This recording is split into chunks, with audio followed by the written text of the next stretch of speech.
Tonight in Las Vegas, such a meeting between Julio Cesar Chavez and Meldrick Taylor. Both are 140-pound champions. Chavez, WBC super lightweight titleist, is regarded by many as the best fighter in the world. Taylor reigns as the IBF's junior welterweight champ and is seen as one of boxing's most exciting competitors. Neither man has ever suffered a ring defeat. Chavez, who has won at least 66 consecutive professional fights, has the longest win streak of any active fighter.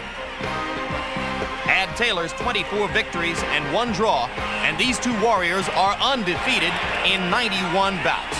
And under pressure, both have risen to the occasion. Taylor's career best performance was in his first title fight against then-champion Buddy McGirt. Chavez has been tested 16 times in championship fights. 16 times he has willed himself to victory. But they differ in style. One is active, averaging 85 punches per round. Meldrick Taylor suffocates opponents with rapid-fire flurry attacks. The other is accurate. Chavez lands at least half his punches, utilizing a sculptor's approach, chiseling away until each rock finally crumbles. These are the requisite elements of an unforgettable prize fight. Tonight, we bring you the unification of the 140-pound weight division between WBC titleist Julio Cesar Chavez and the IBF champion Meldrick Taylor.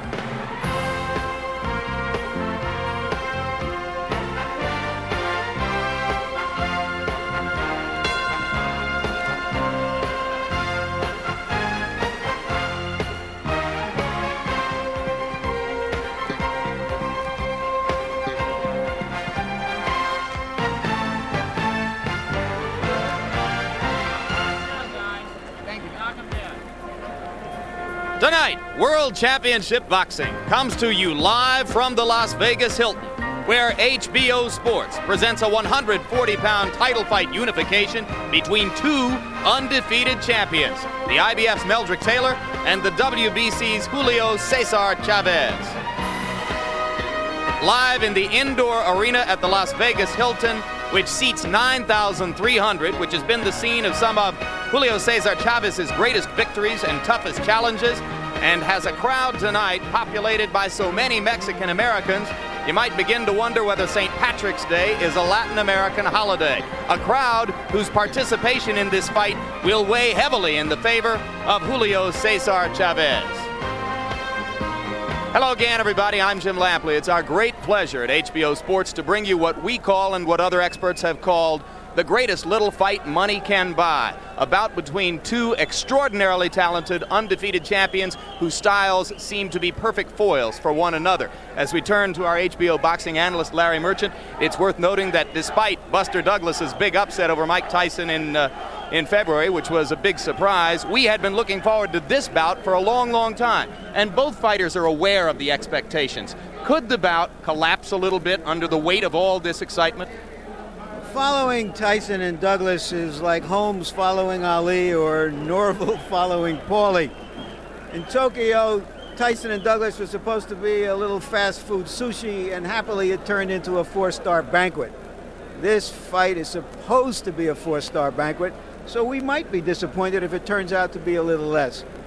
It's so appetizing because Chavez is one of the toughest fighters you'll ever see, and Taylor is given a good chance to end his 10-year winning streak.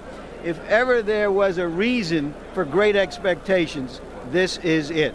And of course, for all of those reasons, Larry, people within the sport have talked about this fight and looked forward to it for a long time and have filtered through their memories to find comparisons with past fights of historic significance. One of them, which pops up, is the first fight between Roberto Duran and Ray Leonard in Montreal in 1980. There were similarities, Ray, between Duran at that stage of his career and Julio Cesar Chavez. There were parallels between you at that stage of your career and an undefeated Meldrick Taylor. And what happened to you is that amid all of that excitement, you wound up fighting Duran's fight. Could that happen to Meldrick Taylor tonight? Well, Jim, there's a parallel with Meldrick Taylor and myself, because I've come to believe that sometimes the aura of the fight, the anticipate of the event itself, can be just as tough as the opponent. And for Meldrick Taylor to be effective, he must concentrate. Concentration will be the key tonight. He must not allow himself to get tough and try to exchange punch for punch with Chavez. You spent a good deal of time with Meldrick yesterday afternoon. What's your expectation of his frame of mind coming into the ring? Jimmy appears to be very, very relaxed, very, very confident. But I tell you what, action speaks louder than words. We're going to see it very shortly. Of course, another bout to which this one has been compared is another that took place within the past decade. The first matchup between Alexis Arguello and Aaron Pryor. Here now, a closer look at the two undefeated champions and this great matchup.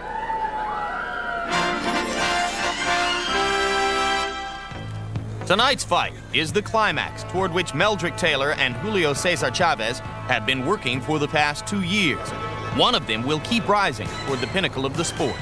Though he's won 3 titles and 66 consecutive fights, Chavez remains an aspiring superstar. Limited to the Spanish language, he's still a relative unknown outside his native Mexico. And on his behalf, Don King has fostered promotional campaigns and a brief attempt at an education in English.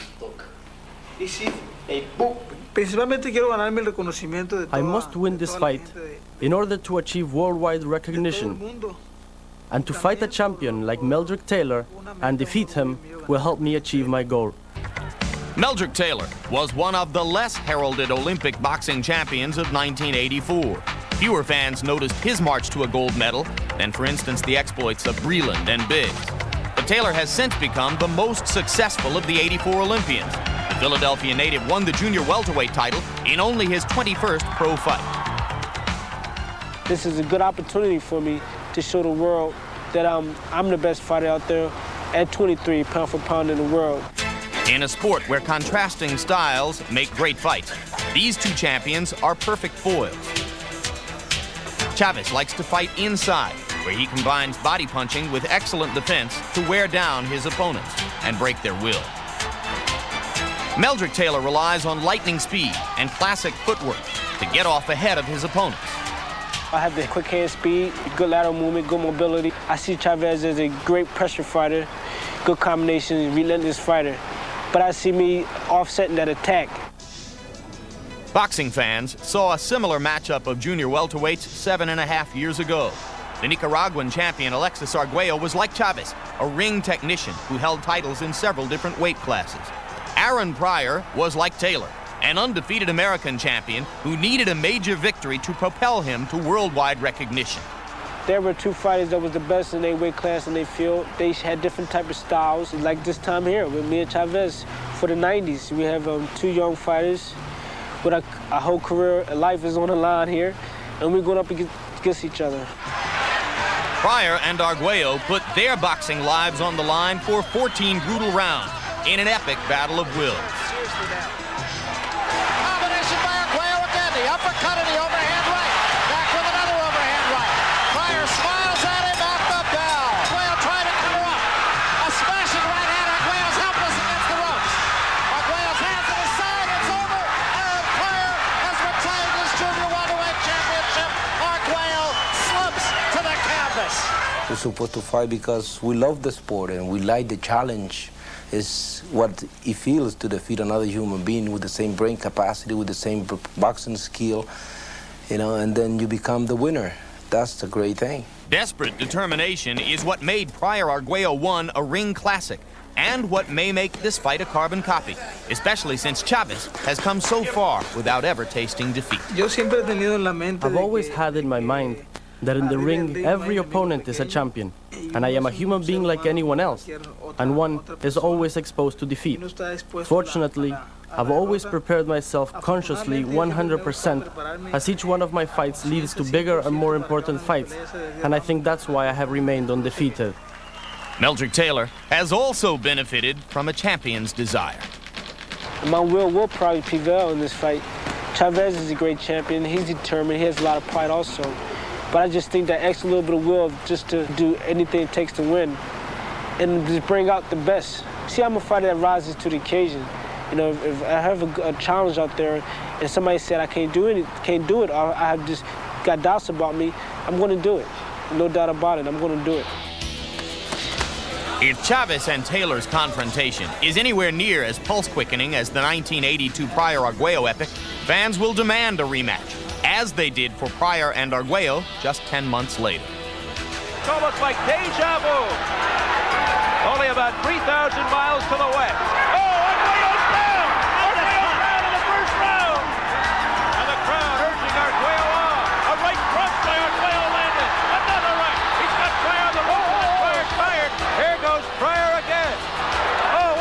uppercut to the chin of Arguello. Arguello's in trouble. He's down. He's down on his right knee, and he goes to the seat of his pants. That's it. It's all over. I went to the floor the third time, and I felt that I didn't want to get hurt. I said, I accept my defeat. This man is better than I am. I called the referee just still to keep counting.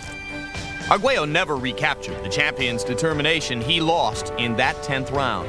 Pryor later relinquished his title and has since been treated for drug dependency. But past history poses no distraction to Taylor and Chavez. Youth, great rewards, and the spotlight of the present belong to them tonight. If I defeat Meldrick Taylor and the fight is not made with Hector Camacho, then I will move up and pursue a championship in the welterweight division. I'm at the beginning of the prime of my career, and I think I'm going to really excel in this fight. And it's going to propel me as the best fighter pound for pound in the world. It's going to make me a superstar. Great fighters need great opponents to sharpen their edges. Chavez needs to defeat an American star like Taylor to achieve the recognition here he already enjoys in Mexico.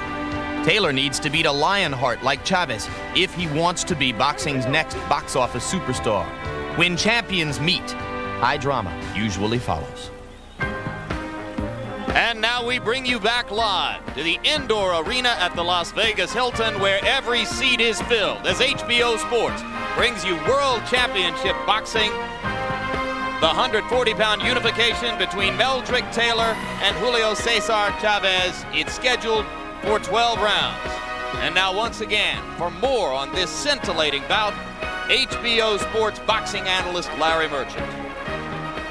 True story. Years ago in Philadelphia, two hotheads came to blows on the job, and the Boxing Commission actually licensed them to settle it in a local fight club. Headlines in the Daily News told the story. First day, he called me a lousy bricklayer. Second day, he is a lousy bricklayer. The fight drew an overflow crowd and hundreds of telephone calls to the newspaper for the result. Why am I telling you this story now, and why am I telling you that since the 60s alone, 10 heavyweight and light heavyweight champions have either come from or trained in Philadelphia? It's to impress upon you the breadth and the depth of the tradition that Meldrick Taylor represents, and to suggest to you that if anyone can beat a fighter like Julio Cesar Chavez, it's a Philadelphia fighter, meaning a fighter with the will and the skill to survive its fabled gym wars. Meldrick Taylor is a gold medalist, a champion, undefeated, and what underlines those credentials is that he is a Philadelphia fighter. Now back to ringside. Jim?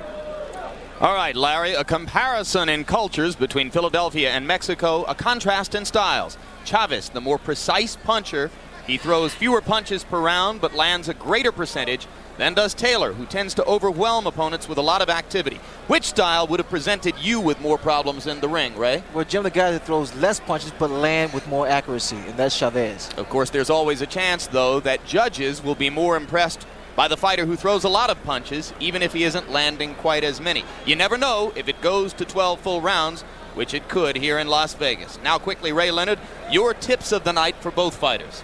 Well, Jim, as usual, is speed, speed, speed for Meldrick Taylor, but also good lateral movement. That's the key, to not let Chavez get set. Always moving, never being a stationary target. He must move in and out. He can't afford to slow down because Chavez, that's his fight. He likes to get inside and wear your body down.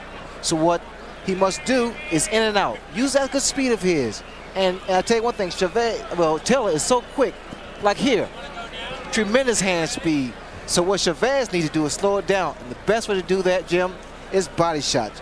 Work that body, slow that man down, get him in the corner, and take full advantage of that. But Chavez has a problem. He starts off too slow. And if he should do that and not be aggressive, he's going to find himself trailing on points. So Chavez needs to be aggressive and fight his fight. So that's a look at how those contrasting styles could play out in the ring. And right now, we await the entrance of the fighter with the fourth longest unbeaten streak at the start of his career of any fighter in professional boxing history. Julio Cesar Chavez records 66 wins and no losses according to our accounting. Most boxing authorities give him credit for 68-0. but we've been unable to substantiate the validity of 2 victories that are on Chavez's record from early in his career in Mexico. 9,300 people in the arena, and unofficially, Hilton officials suspected yesterday that as many as 75% of those tickets may have been sold to Mexican Americans who can be expected to root for Chavez. I can assure you that there would be a little bit more noise tonight than there was from 30,000 fans in Tokyo for Tyson and Douglas. In fact, there was more noise at the weigh-in today than there was at that fight. And there you see perhaps the most impressive record of Chavez today. 16-0 in championship fights. Far, far in excess of any other reigning champion. Mike Tyson was just beginning to get within range of that record when his unbeaten streak in championship fights was stopped in Tokyo. And there is another of the impressive Chavez statistics, 4th best streak without a loss in the history of the sport, and the other 3 who rank ahead of him were all fighters from back around the turn of the century. So in the past 50 years, no professional boxer has begun a career and sustained unbeaten success for as long as has Julio Cesar Chavez.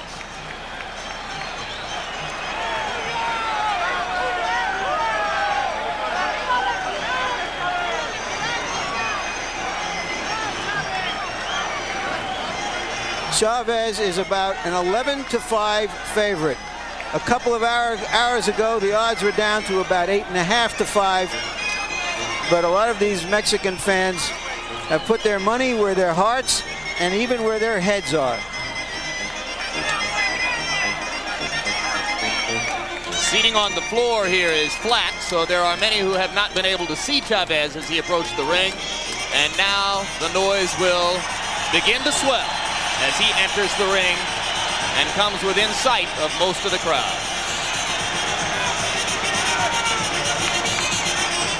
56 knockouts among the 66 victories which we at HBO give him credit for. If you make it 68-0, it goes up to 58 knockouts. And none of Chavez's past 12 fights have gone the distance. Which is sort of amazing, Jim, because he's not a knockout puncher. And he's been moving up in weight class during those 12 fights. Unbeaten champions from present-day boxing, and you can see none at 34-0 is a distant second to Chavez in terms of his unbeaten record. Virgil Hill up to 27-0 now.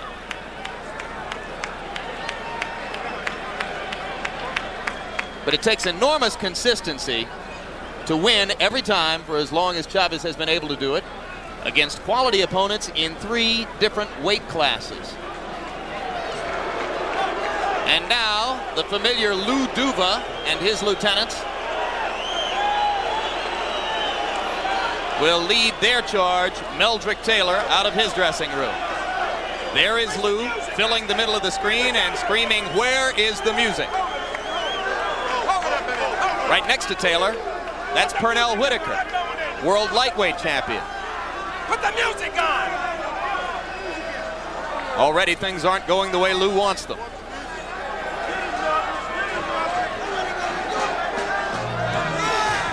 All right, Lou Duva is happy now. Lou Duva is an emotional guy, and he makes emotions work for him with his fighters. They know he's backing them in every conceivable way.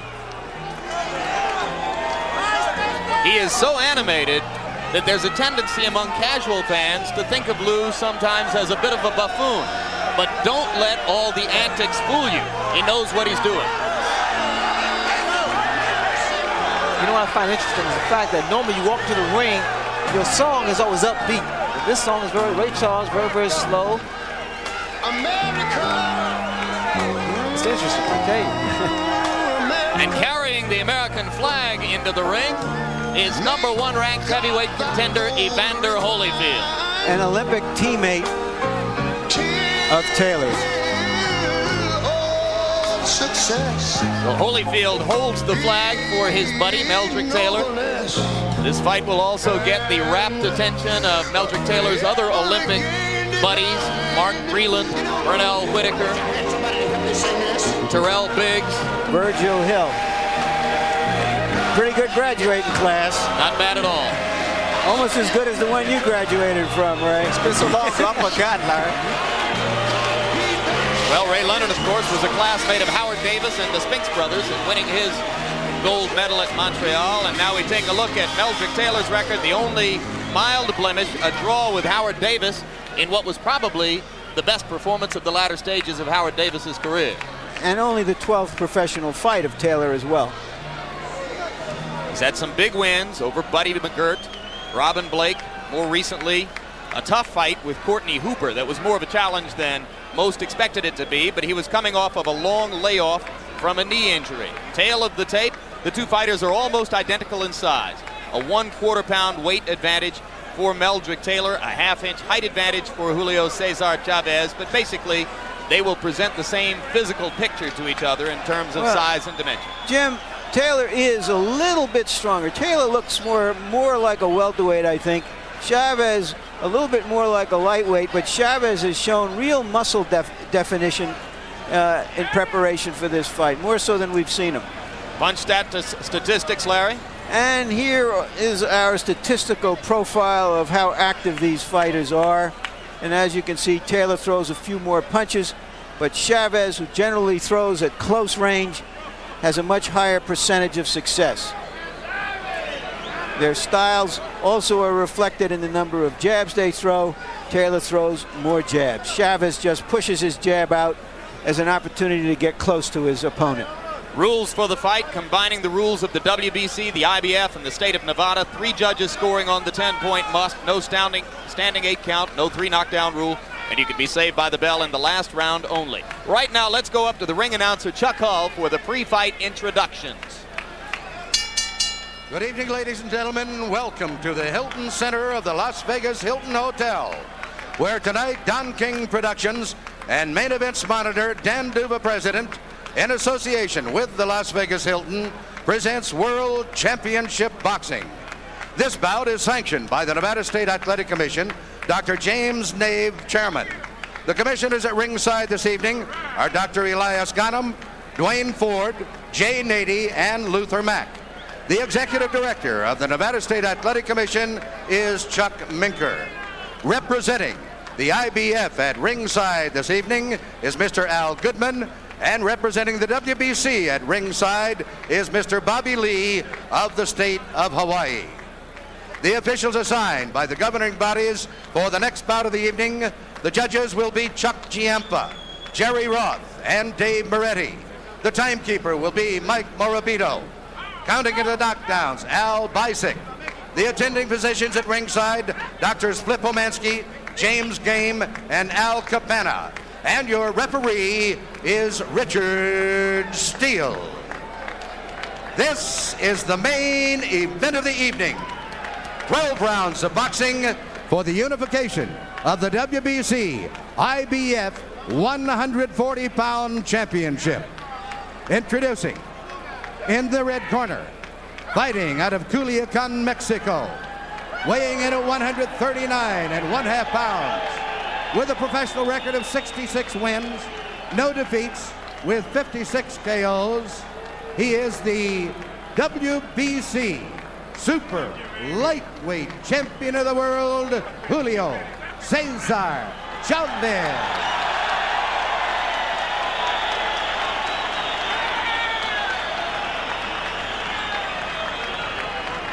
And in the blue corner, fighting out of Philadelphia, Pennsylvania, he weighed in at 139.75 pounds. His professional record consists of 24 wins, no defeats, 1 draw with 14 KOs. He was a gold medalist in the 23rd Olympiad in Los Angeles. He is the current IBF Junior Welterweight Champion of the World, Meldrick Taylor.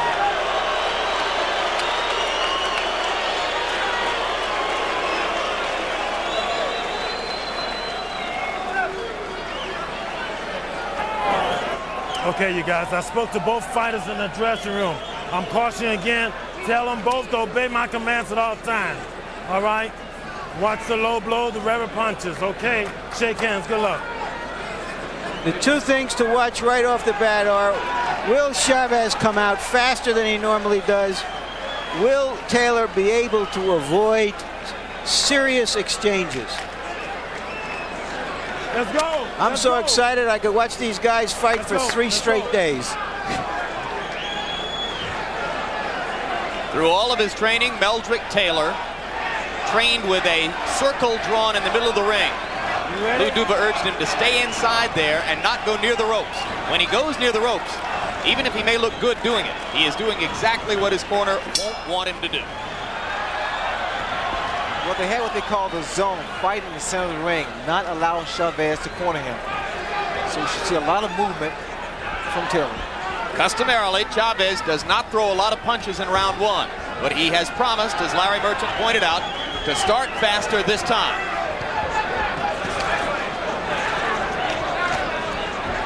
Taylor's a little tight here, but I noticed where his punches came out. They were not exactly smooth.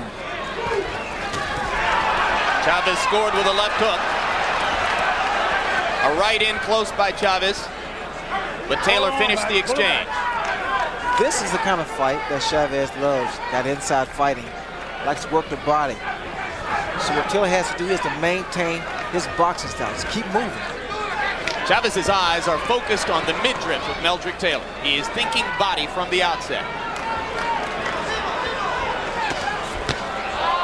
Taylor with a left after he missed with a right to the body.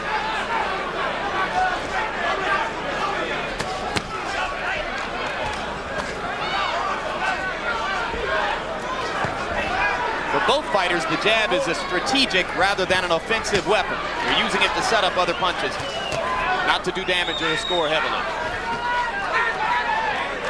Good countering jab by Taylor as they finish that exchange.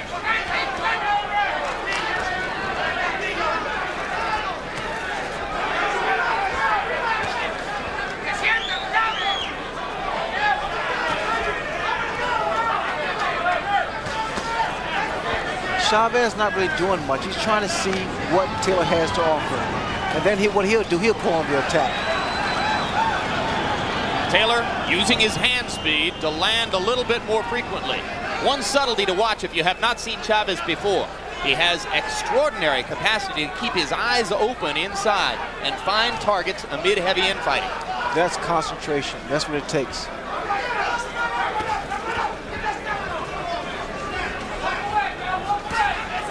Right hand lead by Chavez.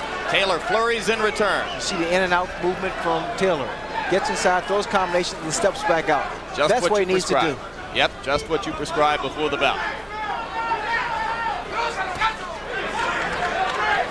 So far, Chavez does not seem to have been markedly more busy than in past rounds 1. Probably something that is just constitutionally difficult for him to do.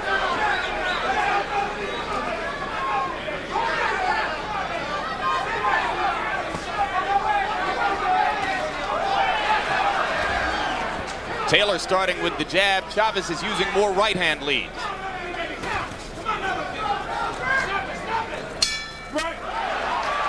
That was a terrific round for Taylor. Well-disciplined round, and that's the key for him. He consistently beat Chavez to the punch. Let's hear Ruben Castillo tell us what's going on in Chavez's corner.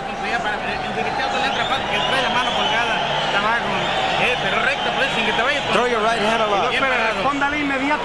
You got to respond immediately. 2 jabs, you go first.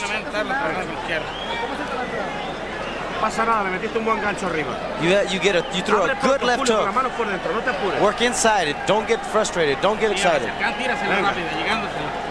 Yes, jab him in his belly. You understand? But just keep on making the little circle. When you get close, come on now. The jab. Give me a little more snap on that jab. A little more snap. Come on. The most alarming thing from Chavez's point of view in that round is that he didn't land enough body punches. He must land body punches to slow Taylor down so that he can come on in the second half of the fight. Round 1 was a very busy one for Meldrick Taylor. He threw 96 punches.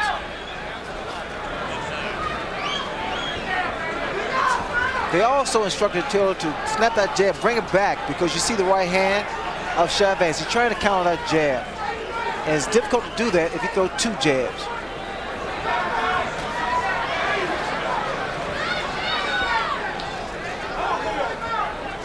Chavez still doing more looking than throwing.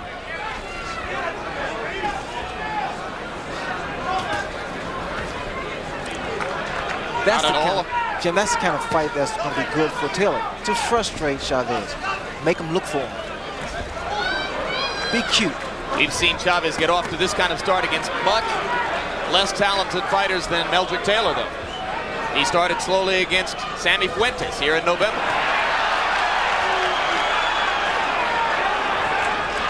And Taylor finishing exchanges inside, using his hand speed. Some unorthodox targets. Trainer George Benton has urged Taylor to go for Chavez's shoulders and to hit him on the hip to distract him and throw off his rhythm. There he goes, hitting Chavez to the hip. The expectation of Taylor's camp is that he can get away with low blows to the side of Chavez's body. They trade a right and a left, and Taylor did more damage with his left hook. Taylor is bleeding in the mouth.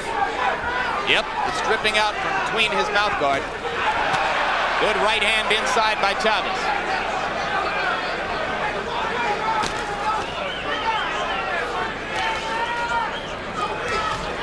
The right hand of Taylor constantly drops. I think what's happening here is the fact that because he's been able to land so many punches in the first round, he's gotten a little comfortable here.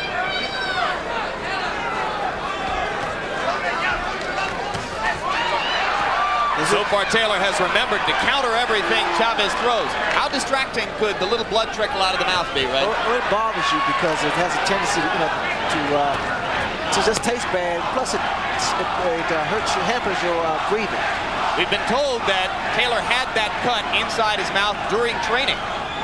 So it could be that an old cut has been reopened here. You see the right hand of Taylor, he's dropping it. Yep, and Chavez is throwing over the top of Taylor now, beginning to land with more consistency. Right hand leads, doing the damage for Chavez now. A solid left inside. And the crowd begins to heat up as Julio Cesar Chavez turns up the pressure.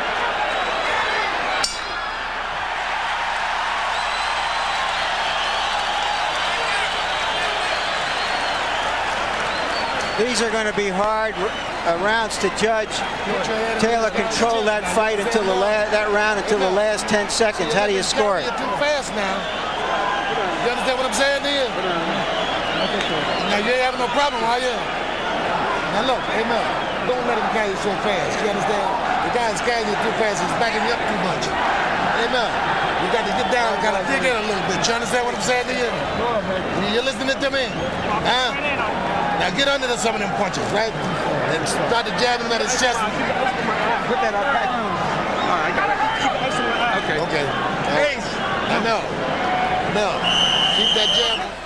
Here's an exchange from early in the round. They're at close quarters. Chavez with a right, Taylor right back with a left. Well, for the first 5 minutes and 50 seconds, we watched a poised and confident Meldrick Taylor controlling the bout with his speed. But then in the last 10 seconds of round 2, Julio Cesar Chavez began to penetrate his defenses. What you see here is actually... That was a slip, not a knockdown. Chavez is trying to... He's dictating the tempo of the fight. He's making Taylor fight his fight at his tempo. Taylor lands a vicious right hand. Chavez seems unmoved by it. One of Chavez's extraordinary capacities is his ability to take a punch. And he has already taken some solid blows here. Ray, in that combination, he did what you were talking about before. He threw 3 or 4 punches and then he got out of there. But they didn't linger. That's true, Larry. That's the key to the fight for Taylor, is get in and get back out. And not sit there and exchange punch for punch. Because what happens also is it wears you down when you're inside like this. Chavez loves to get in close, body his opponent off, and fire the left hook. He did it successfully just about 10 seconds ago. Taylor still throwing far more punches. He threw more than twice as many punches as Chavez in round 2. But typically, Chavez landed more than half of the blows he attempted.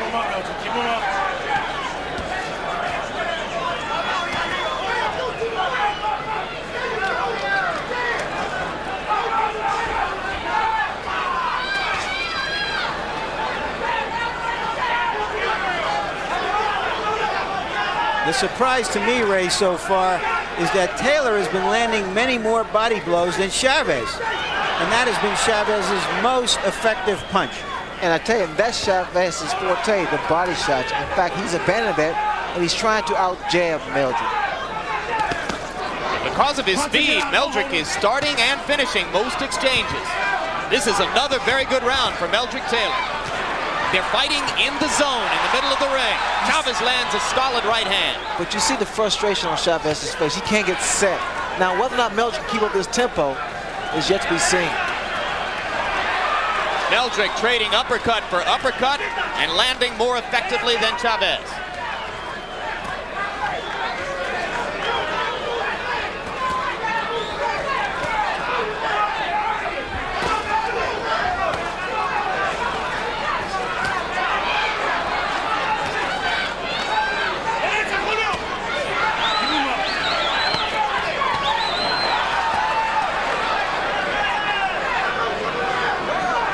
Chavez still boring in, coming straight forward against Taylor's flurries. A solid right hand at the bell for Julio Cesar Chavez, but it was another round in which Meldrick Taylor swarmed him with violent activity. Keep it going like that, you understand? Harold Letterman, our unofficial official, how do you see the fight? Larry, 3-0, 30-27 favorite Meldrick Taylor based on clean punching. And for the life of me, I can't understand why Julio Cesar Chavez doesn't take a step to the right, because Meldrick Taylor goes to the left all the time and Chavez doesn't cut the ring off. And I have the same score, although the second round could have gone either way. Stand there with him. Go punch for punch with him. Let's go.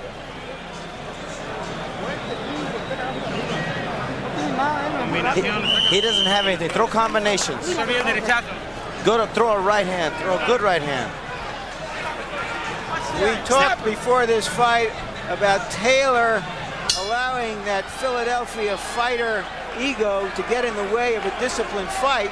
He stayed disciplined, and Chavez, it seems to me, Ray, is the one who has gone away from what his strength has been. And that's the body attack. In fact, it's very impressive with Meldrick Taylor thus far. He's been boxing, he's been moving in and out, and every so often he gets inside and throws a few punches. So if you expected the typical Julio Cesar Chavez slow start, maybe you've gotten that. Or maybe he simply hasn't been able to get started against the overwhelming activity of Meldrick Taylor. In the first 3 rounds, according to PunchStat computations, Taylor has thrown 287 punches to only 116 for Chavez.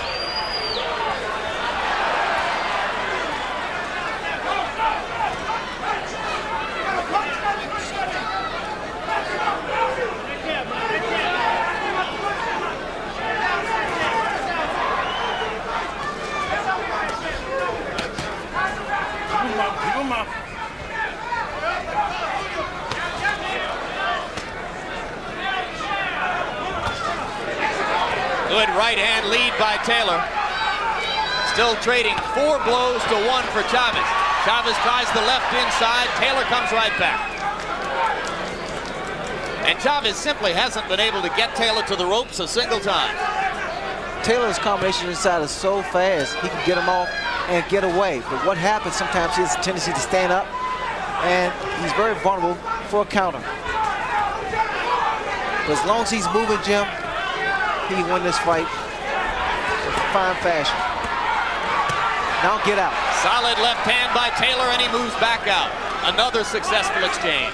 The promotion for the bout, Ray, called it Thunder meets Lightning. And there was a good straight left by Chavez that snapped Taylor's head back. In that characterization, Chavez would be Thunder and Taylor Lightning. But there are a lot of people who think that Julio is not a powerful puncher up here at 140 pounds. Well, we'll see that. I mean, quite naturally, he's not been landing the kind of punch he's landed at the lighter division. but he still places those punches so well in there. He's been knocking people out, but not down. It's always been an accumulation of punches. So conditioning will be a factor here also. To clarify what I said, Roger Mayweather and Sammy Fuentes ended their bouts on the stools in their corners, not flat on their backs on the canvas. Chavez simply wore them down. Watch your head. That's what he's going to have to hope to be able to do here against a Meldrick Taylor who in the first 4 rounds has gotten off to a fast start and would appear to have built an early lead on the scorecards against the man who is 66-0 coming in.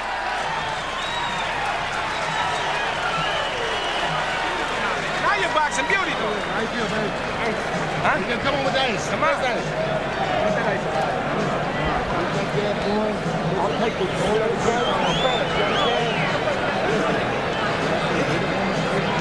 On the hips and on the shoulders and on my arms. You understand me?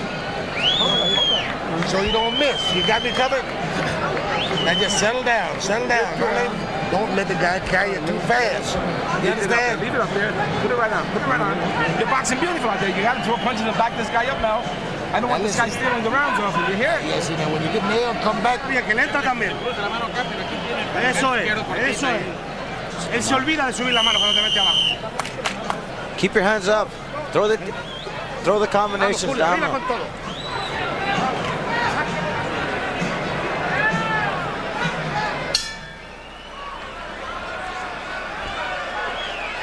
Well, Ray Leonard, would you say a near-perfect performance so far from Meldrick Taylor? It's a very good performance by Meldrick Taylor. He's been doing what he needs to do. Boxing, just boxing, using speed. Chavez now bullying Taylor into the ropes. And maybe you see some frustration there. Chavez is getting hit a lot. The madder Chavez gets, the easier fight is going to be for Meldrick Taylor. And Taylor has gotten away with a lot of low blows. He's landed a bunch of them, and Richard Steele hasn't said a thing.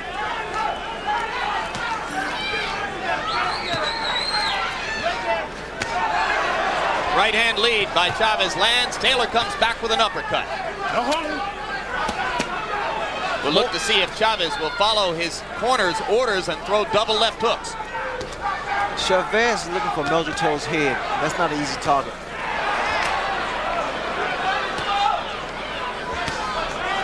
Don't hold him, shit. Chavez fighting like a bull now, trying to just body Taylor off to make punching room. Taylor throwing punch after punch, though, to keep Chavez occupied. Chavez appears to be looking for one particular punch. You see Meldrick Taylor using both hands. The dilemma for Chavez, at least partially, is that it's hard to play offense when you're playing defense every second. Well, the hand speed of Meldrick Taylor is so blinding. The first thing that Chavez wants to do is block the shot. And in doing so, he doesn't retaliate. Chavez landed a glancing right hand inside. Taylor wasn't disturbed by it.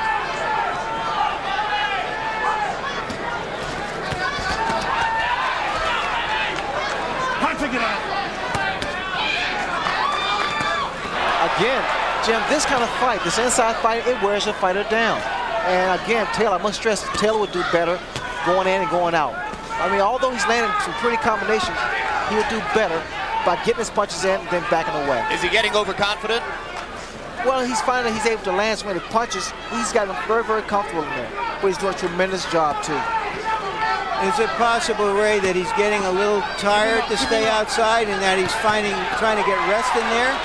It's better for him to be on the outside, Larry, to get that breather. And within the last 30 seconds, Chavez has landed 3 solid left hooks inside. Taylor comes back with a bristling uppercut. And another flurry for Meldrick Taylor. This is the way Meldrick Taylor can steal the round. Throw those combinations before the bell ends.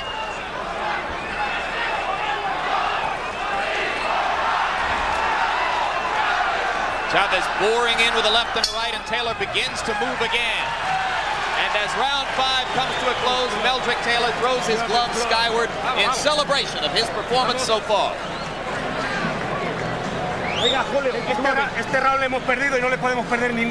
We've lost this round. We cannot afford to lose any more rounds. Throw punches with him. Don't wait for him. Throw punches with him. You're better than him, Julio. You can't demonstrate nothing. You don't have to. Throw punches until he falls on his bottom. Don't wait, Julio. Throw punches. He's inflating, Julio. It's borderline, okay? Going one way or another. When you get inside now, you don't let him out hustle you on the inside now. You understand? Okay. Give him more circles right here. Give him more circles. Look at the disparity in punches thrown. It sounded almost like desperation already in Chavez's corner. I don't know if I can read into their minds, but it seems to me they were saying, you're fighting his fight, you're trying to outbox him, you're trying to be a little too cute. You got to go after him. Everyone expected Taylor to get off to a fast start, the conventional wisdom of this fight. But it doesn't appear at this point that Chavez has done enough damage to Taylor to slow him down significantly in the second half of the fight. But there may have been a subtle trend, Larry, in the last minute of round 5. Chavez landed 3 solid left hooks inside. If he can get that weapon going, it's the one which would be most likely to bring him back.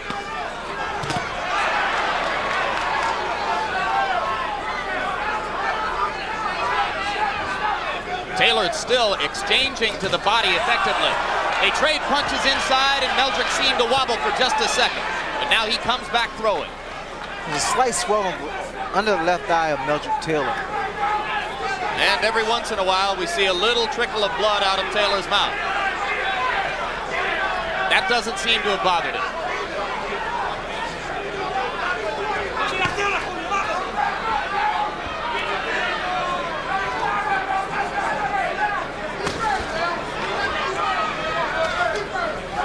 Left for left.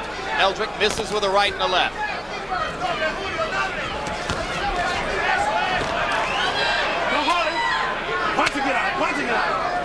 Chavez is not getting the kind of leverage he's used to getting against fighters when he can back them up against the ropes.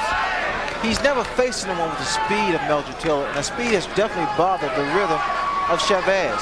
Chavez not throwing the type of body shots that he's known for, and in doing so, he's allowing Meldrick Taylor to get some of the combinations off, 2, 3, 4 punches before he lands one.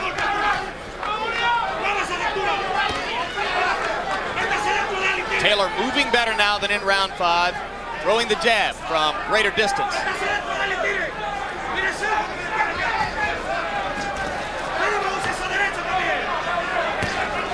Right hand lead solid on the face of Chavez. Julio Cesar dropped his hands for a second.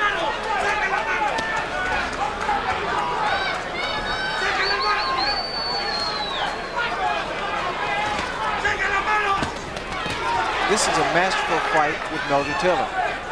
He's doing everything conceivable to offset Chavez. He's even closing the inside exchanges, and that was supposed to be Chavez's forte.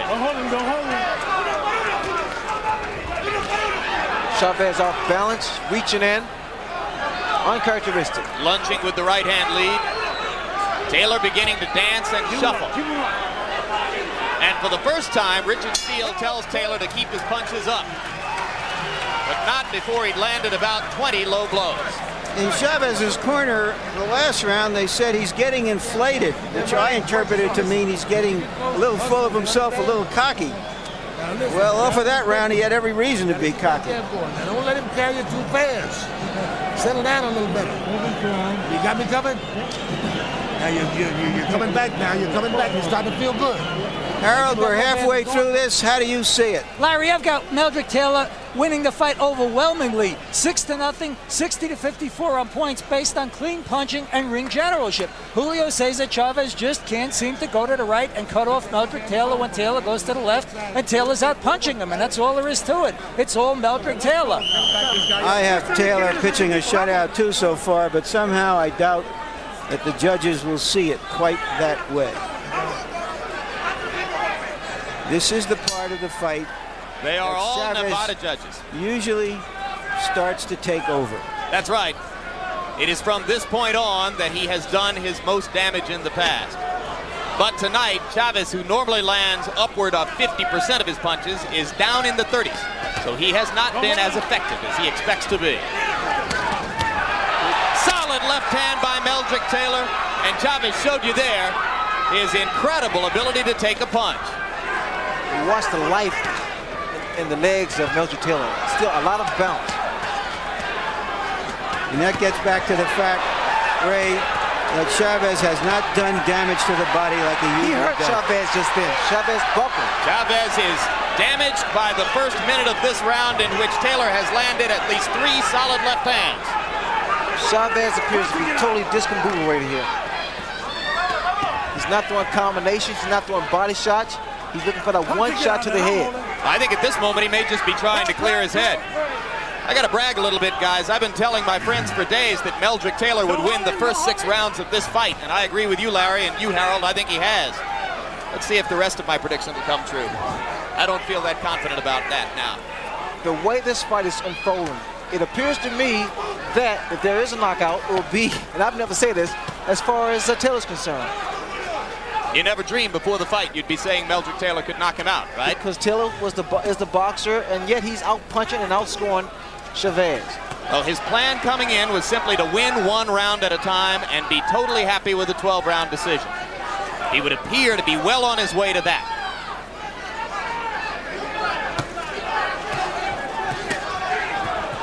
Just to clarify, the rest of my prediction was that Chavez would turn it around in the second half of the fight and score a TKO in about the 11th. Like I say, I don't know if I have much confidence in that right now. Taylor still blistering Chavez inside. Meldrick Taylor's getting his entire body behind his punches. He's not really known to be a big puncher, but here he's getting a lot of leverage behind the left hook of his.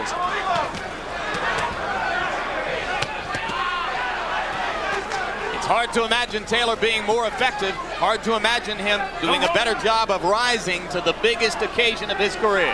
When 2 guys stand toe-to-toe like this and throws these kind of punches, normally one guy goes down. Because fatigue has definitely set in with both fighters. They've thrown a lot of punches, more so with Meldrick Taylor. Punching it out. Solid left hook inside by Taylor. Chavez continues to try to come back with the left of the body. But he is not hurting Taylor.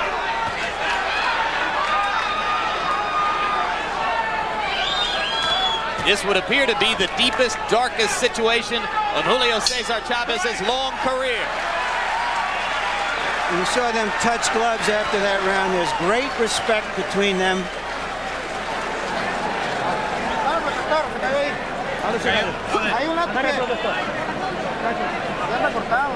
He's cut. They want to put water in his trunks.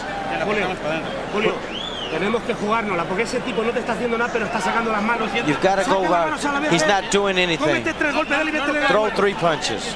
Echale un poco de agua en el huevo. All right, let's watch some of Taylor's action here. Every good Philadelphia fighter I've ever seen has thrown great left hooks. And Taylor is no exception. He can really throw the left hook. And the right ain't bad either. And according to PunchStat computations, Chavez's connect percentage was way down to 32%. He only threw 72 punches in the round compared to 103 for Taylor, who connected on nearly half of them. Meldrick isn't just winning the fight. At this moment, he is dominating it. Let's go. Let's go. Get out. I'm told they were 15 seconds late on the bell for the last round, and it lasted 3 minutes 15 seconds. That comes from our production truck. Keep him up. Keep him up. Correct that. Correct that. I am now told that the last round was the proper length of 3 minutes, but that the between rounds period was slightly longer than the normal 1 minute.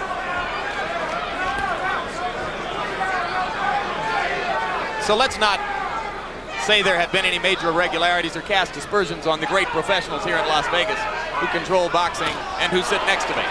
Good overhand right by Meldrick Taylor. Taylor has controlled this entire fight. So what he needs to do is maintain that concentration and keep fighting this fight here. It's the perfect formula. There is swelling around both of Meldrick Taylor's eyes, and a cold compress was applied to what may be a small incipient cut under his left eye between rounds.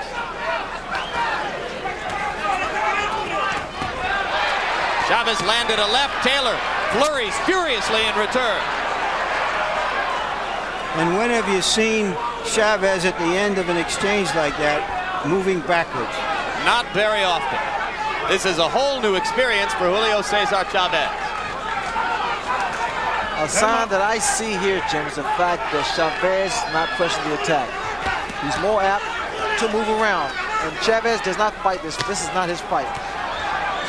Which suggests that Taylor has driven him off, that he doesn't want to pay the price. A right and a left by Chavez, and more blood comes out of Taylor's mouth. Taylor begins to flurry with the left again. This is dramatic stuff. You're seeing a young fighter at the very top of his game against one of the greatest to have fought in the last 20 years. And if there was any doubt, Ray, as to whether Meldrick Taylor would fall prey to the pressure that you succumbed to in Montreal when you fought Roberto Duran's fight, it's been just the opposite. He is forcing Chavez to fight his fight. He is far more poised than I was for my fight with Duran back in '80. A lot of concentration here. Great left hook by Meldrick Taylor, and Chavez again backs up.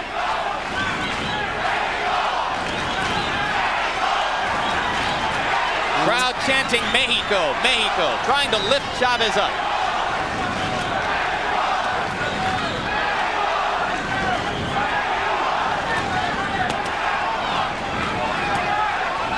I like to see those double left hooks thrown by Meldrick Taylor. Throws them very, very well. Now there's something you never saw. Meldrick Taylor motioning Chavez to come to him. As if to say, come here, you're an easy target for me.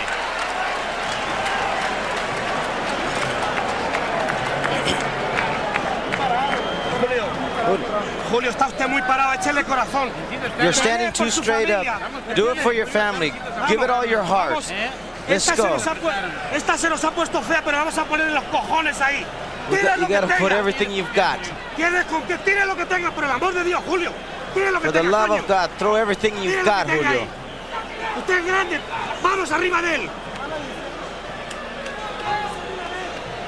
And there you see Taylor with his quicker hands. He beats Chavez to the punch and to the counter punch.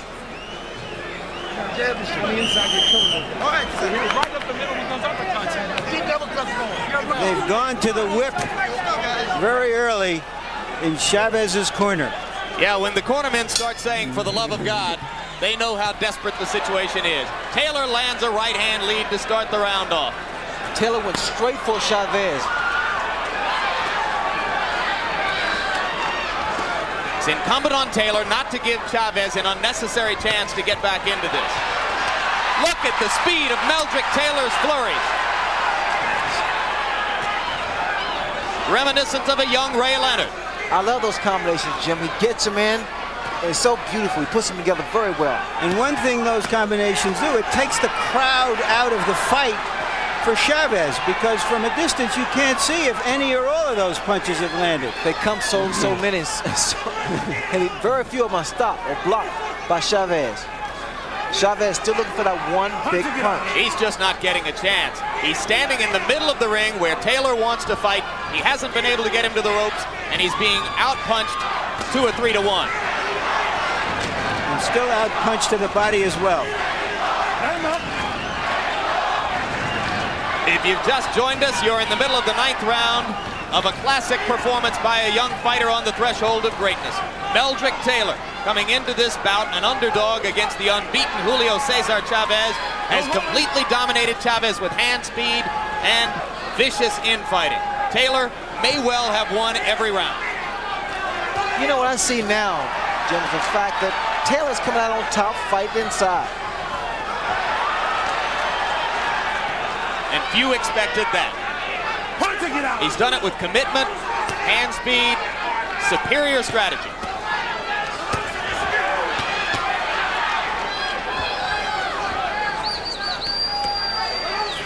I've seen more body shots thrown by Taylor than I have by Chavez.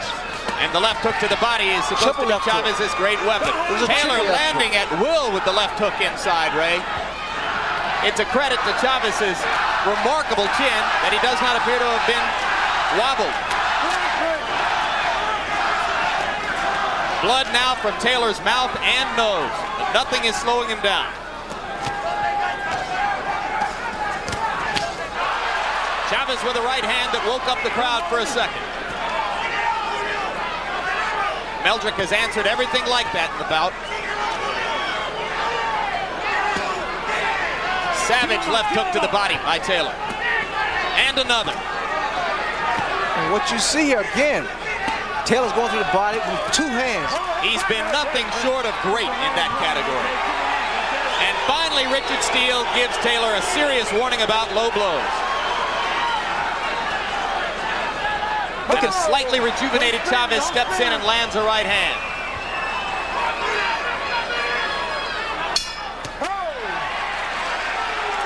Gentlemen, if Chavez was a champion and Taylor was a challenger, I would say right now that Chavez has to win his title back.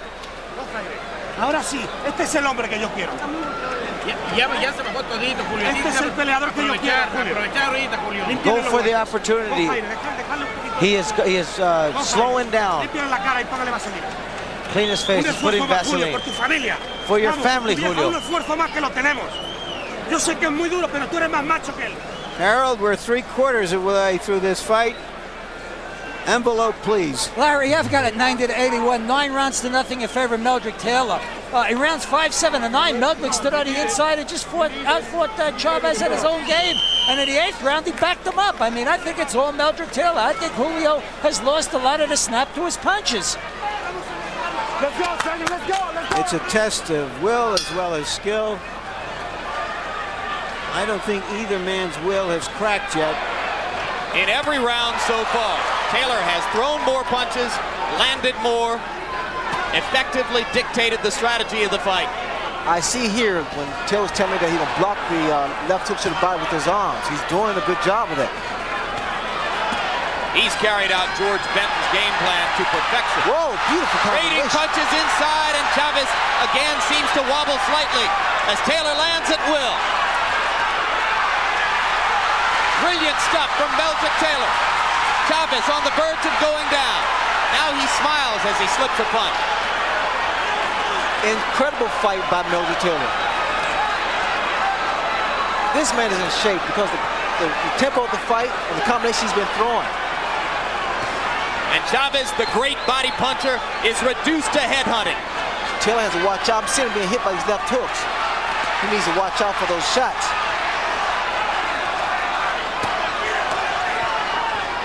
So I'm watching the effects of the punches. When Taylor lands a punch, he rocks Chavez, but also Chavez is able to rock Taylor. Go home.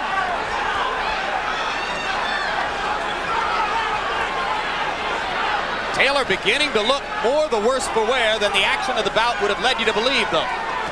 Blood again from the mouth and the nostrils. Both eyes beginning to close. Chavez is coming on. Watch the legs of Taylor. They don't seem to be too steady here. Now this is normally, Jim, when Chavez goes to that combination to the body and back to the head. Taylor again rocking back with 2 left hooks against the attack to the body. What a heart Taylor's shown tonight. Answering everything Chavez can throw with heavier stuff of his own.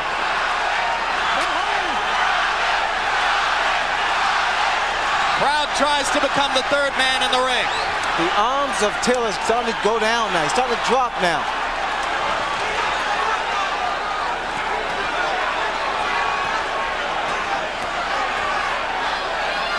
Both men are displaying so much heart here.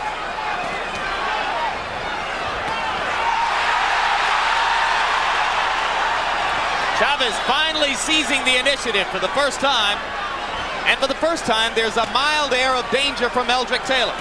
But he still comes back with flurries. Keep him up, keep him up. Right now, it's like who wants it the most. But you can never question Julio Cesar Chavez's desire We see two real champions here tonight.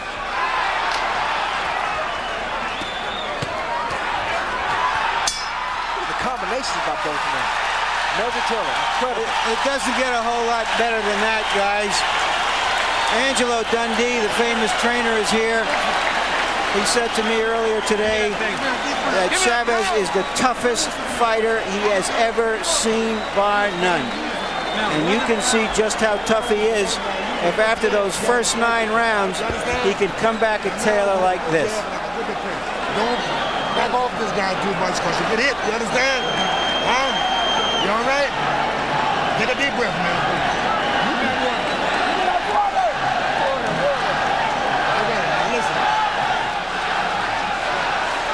This is that exchange earlier in the round when Taylor landed 2 hard punches. Stiff left followed by a stiffer right. Major league stuff.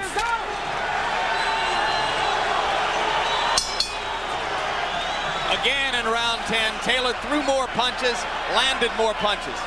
But Chavez shows a commitment which is rare and exclusive to great champions.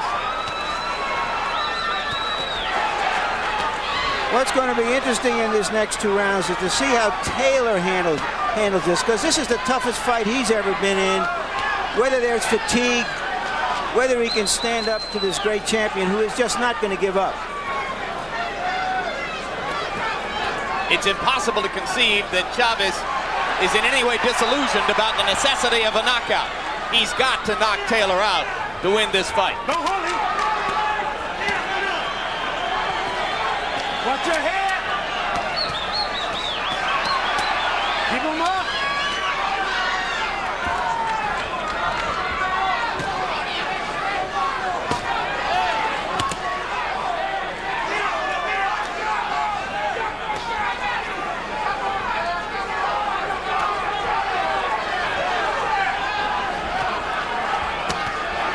The best punch of Taylor is the left hook. Look at it, 3-4 left hooks at a time.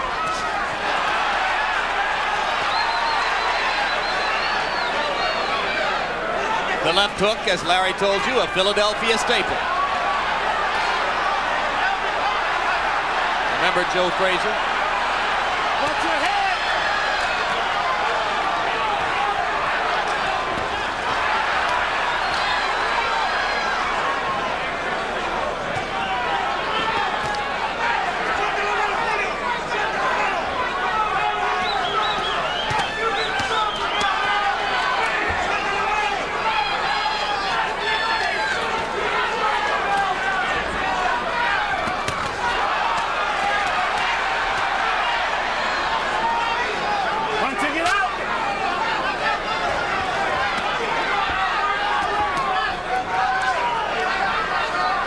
It has been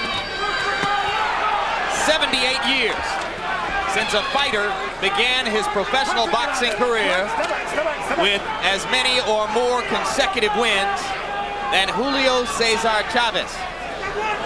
Right now, the 66-0 record, which was such a landmark in the history of the sport, the best in the last 78 years, is in serious jeopardy.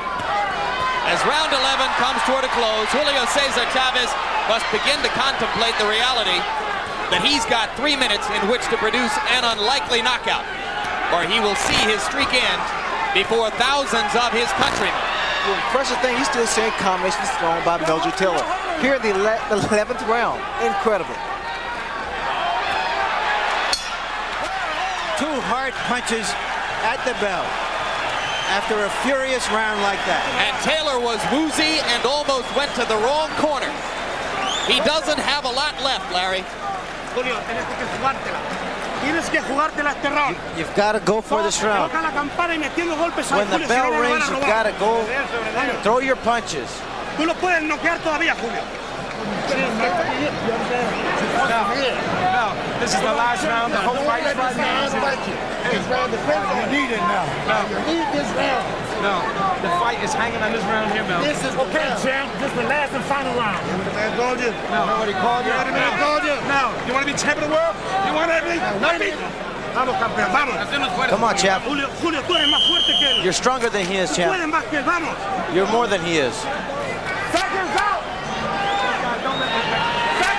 Harold, how do you have it? Larry, 9-2, 108, 101. Meldrick Taylor, I think he's on his way to a unanimous decision. If you're a fight fan, get ready for 3 minutes of high drama now, as a desperate and determined Julio Cesar Chavez tries to take out a fading and battered Meldrick Taylor, who has completely dominated him through most of the fight. Both of Taylor's eyes are closing. The blood continues to flow from his nose and his mouth, but if he stands up, he wins. And he's a warrior. Look at him. He's trying to stay there and trying to apparently push Chavez out. Play it safe and box.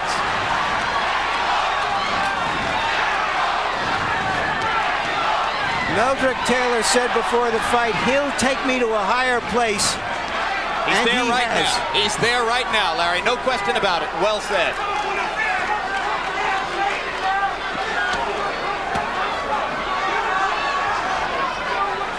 Get out. That is a tired Meldrick Taylor slipping to the canvas. 2 minutes to go. Maybe 2 minutes left in Julio Cesar Chavez's historic unbeaten streak.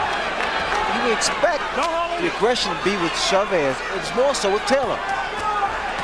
He's felt like he's behind on points. Well, they're both tired.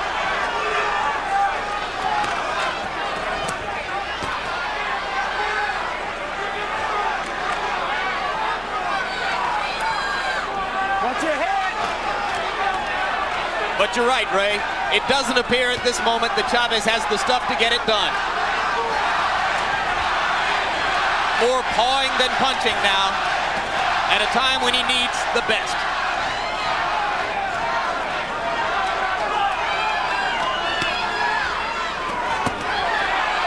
Another solid left hook from Meldrick Taylor.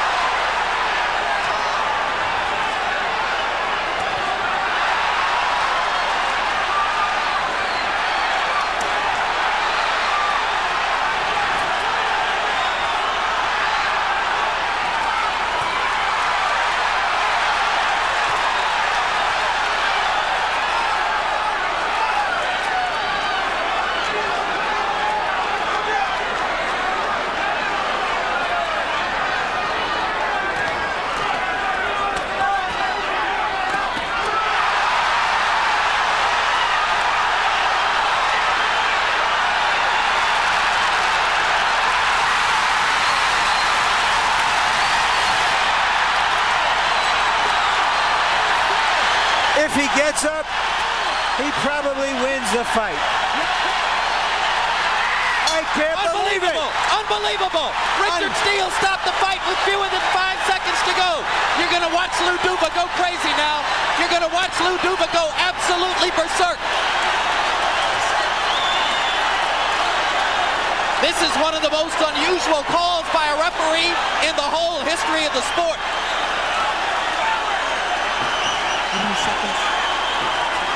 5 seconds left. I cannot believe they stopped that fight. From the point of view of Chavez, it is one of the most dramatic comebacks in the history of the sport.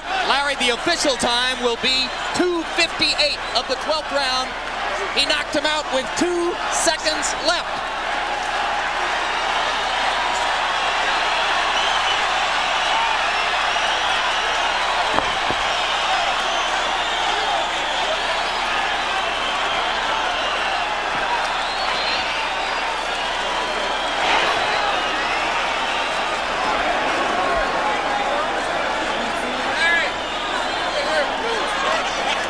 Ray Leonard, do you believe it? I can't. I really can't. Richard Steele is regarded by most as the best referee in the sport.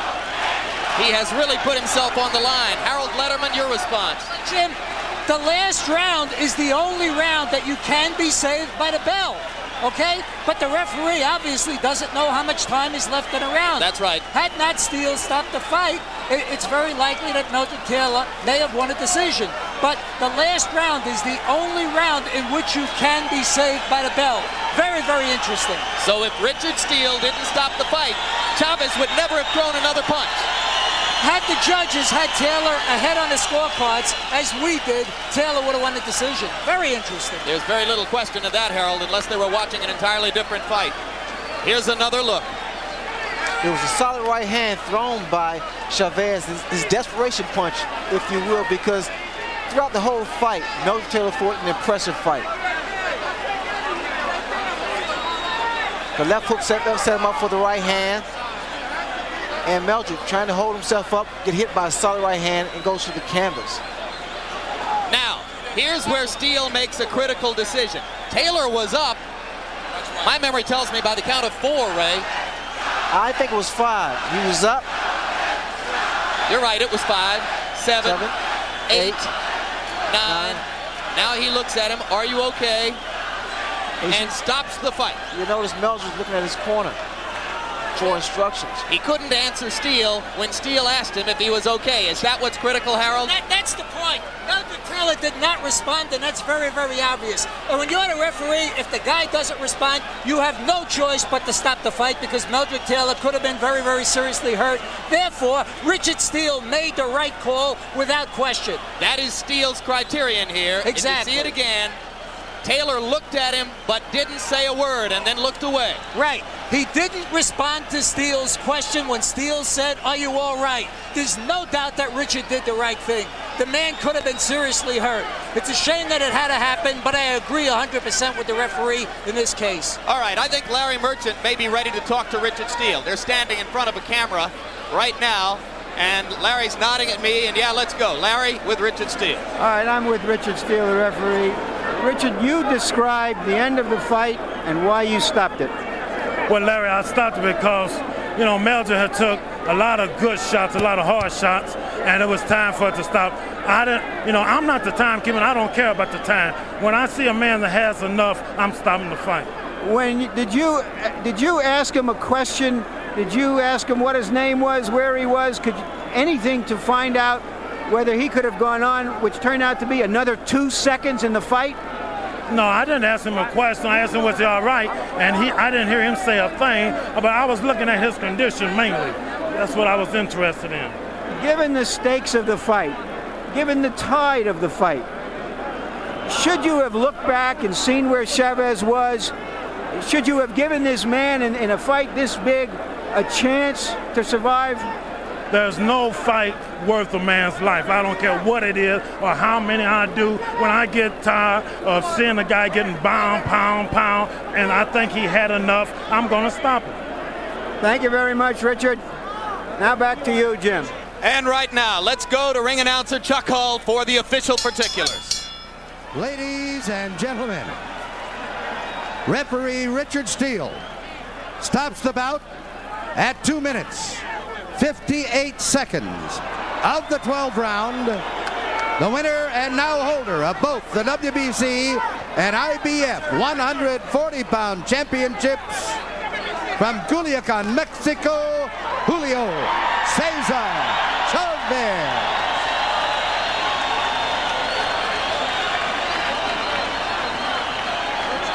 And there's a look at Chavez, and Larry Merchant is with him. All right, Julio, give us your idea of what happened at the end of the fight. Darles la idea que tú tienes de la pelea, de la última parte de la pelea. Lo que piensas tú. Bueno, realmente me sentí cansado, la verdad, sinceramente. He felt really tired. I felt very, very tired, to be real. Mi pelea, Meldrick Taylor es un gran peleador. Meldrick's a great fighter. Es un peleador muy rápido e inteligente. Very, very intelligent fighter and very quick fighter. Se merece otra oportunidad. He deserves another shot.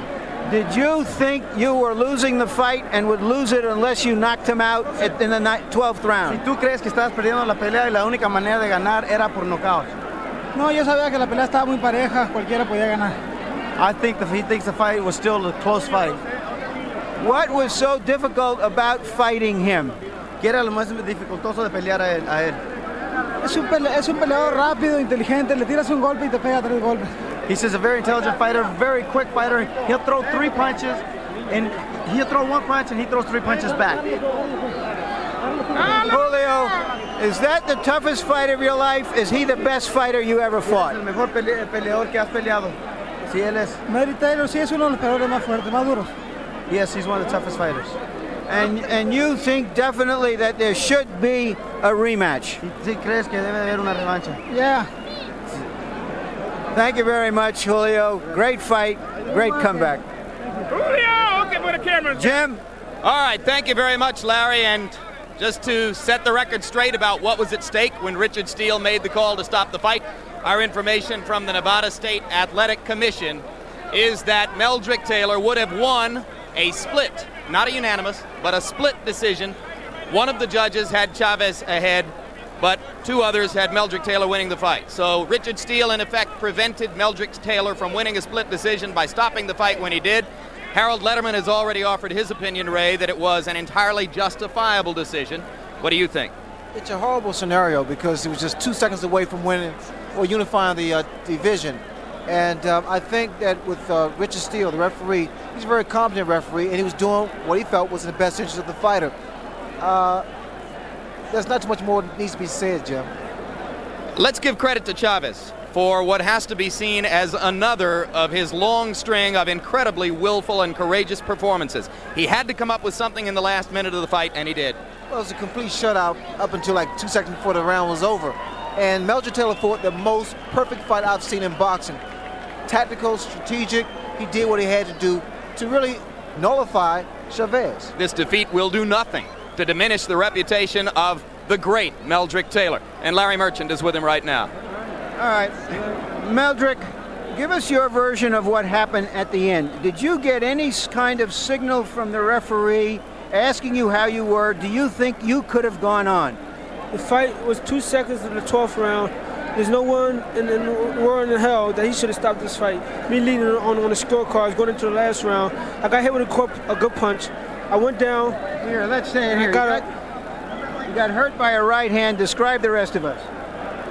But I got here, I was exchanging. I should have stayed away from it because I was leading. He caught me with a lucky punch right there. Combinations. And I basically should have closed the gap in between. He caught me with a right hand. Okay, I took the shot.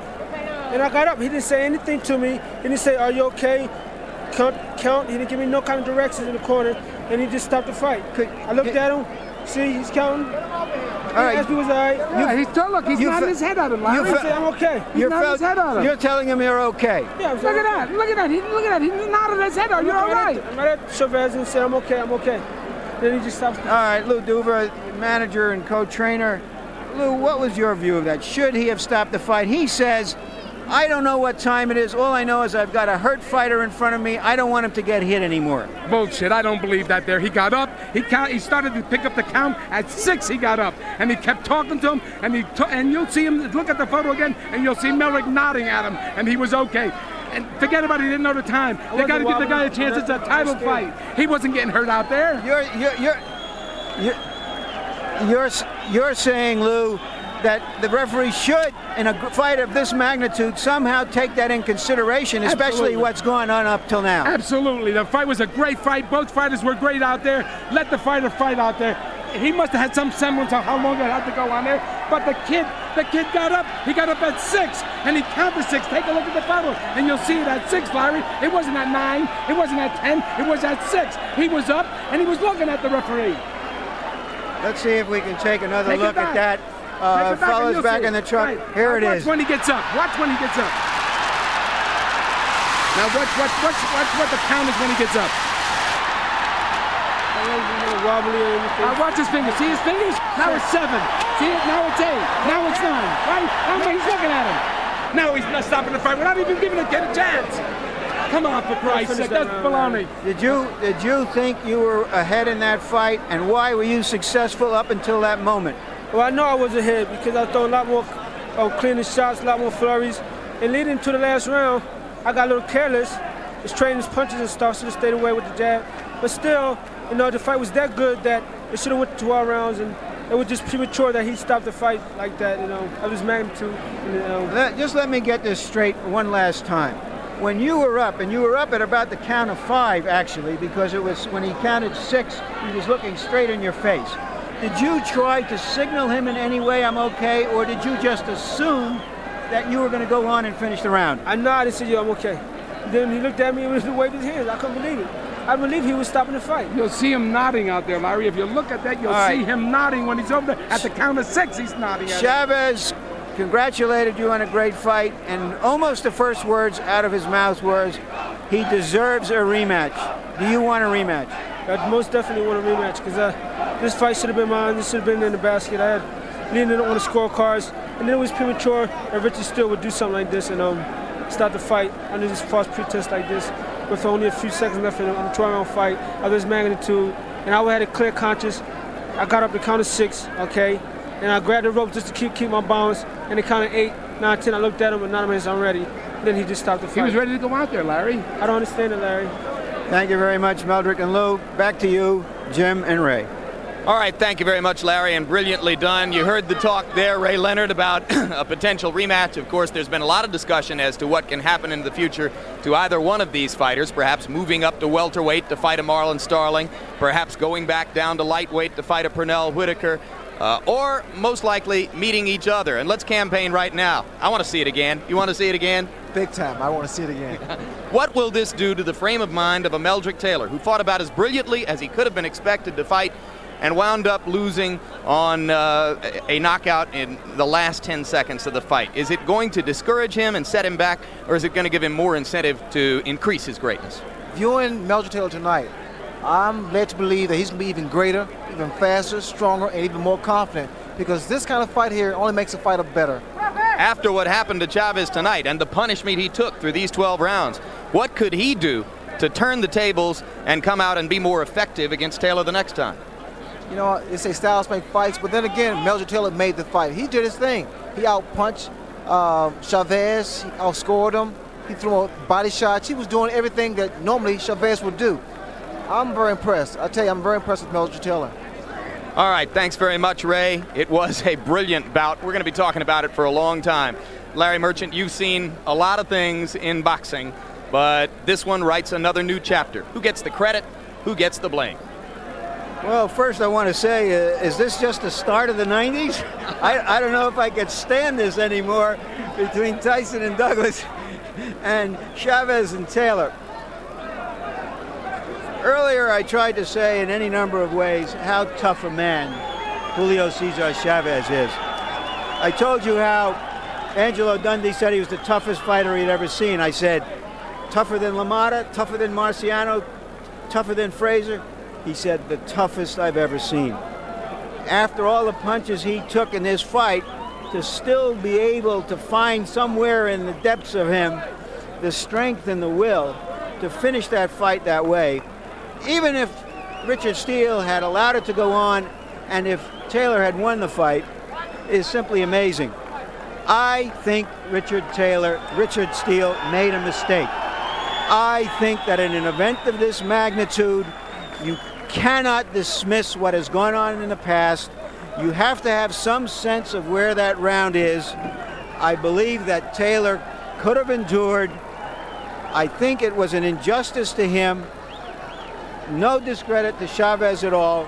I just think it was a mistake. Referees sometimes make mistakes, just as fighters do, and a big one. And just as we had a controversy that was a bogus controversy in Tokyo, I think this is a real controversy, but the winner is still the winner.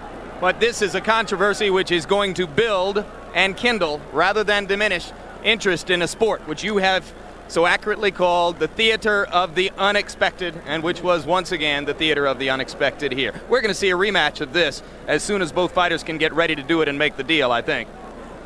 You know, at the top of the show, I said how we were expecting a 4-star banquet. And along about the middle of the fight and into the 8th and 9th rounds, it seemed to me, well, we were seeing two great athletes really give everything they have and show us technique and courage, but it lacked the drama. But boy, by the end of it, I guess we've now got about a 5-star banquet. Yeah, no question about it, indeed. Thank you, Larry.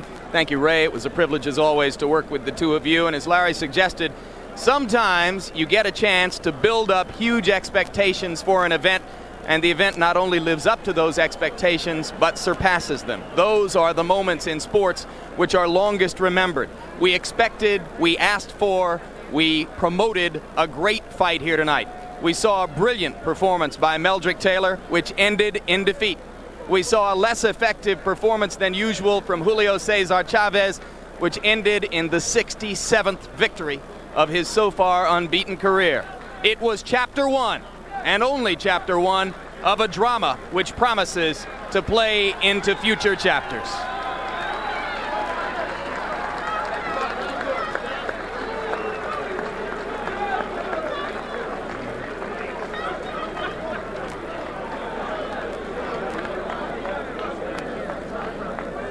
Two minutes, 58 seconds of round number 12.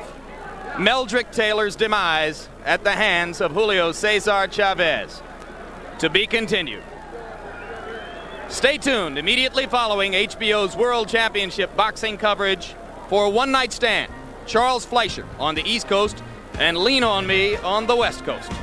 And be sure to join us April 14 when HBO Sports will present an IBF middleweight championship fight as Michael Nunn defends his title against the WBC welterweight champion Marlon Starling. So now for Larry Merchant and Sugar Ray Leonard, I'm Jim Lampley saying so long from Las Vegas. The executive producer of HBO Sports is Ross Greenberg. Tonight's fight was produced by Rick Bernstein and directed by Mark Payton. The feature producers were David Harmon and Brian McDonald. The replay producer, Michael J. Whalen. The assistants to the producer, Kendall Reed and Kirby Bradley. The production manager, Russell Gabay. And the technical supervisor was George Wenzel.